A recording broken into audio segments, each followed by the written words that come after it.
எத்தனை வருஷம் ஆனாலும் இங்கே வாடி இருக்கும். எத்தனை வருஷம் ஆனாலும் இங்கே வாடி இருக்கும்.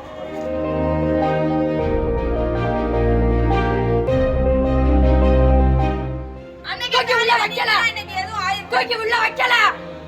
சிவகங்கை மாவட்டத்துல போலீஸ் சரியில்லை சார்.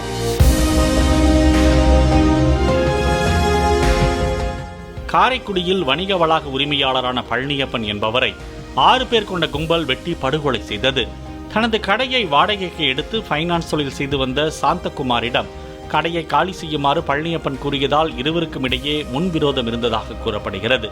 இந்நிலையில் பொன்னகர் பகுதியில் பழனியப்பன் படுகொலை செய்யப்பட்டதை தொடர்ந்து தலைமறைவாக உள்ள பைனான்சியர் சாந்தகுமாரை தேடி வருவதாக காவல்துறையினர் தெரிவித்துள்ளனர். எங்க கடையில ஒருத்தர் இருக்கானே, அவனுக்கு எங்களுக்கு 4 வருஷமா பகனே.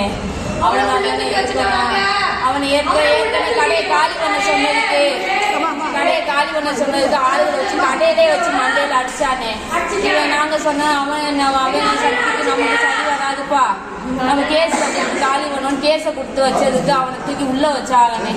உள்ள வச்ச கோவத்துல இப்படி ஆளுல விட்டு பண்ணிருக்கானே. என்ன கடமா அது? ஃபைனான்ஸ் கடை வச்சிருக்கானே. அது உங்க பில்டிங்கா? அப்பாவோட பில்டிங். அது அரியக்குடியா?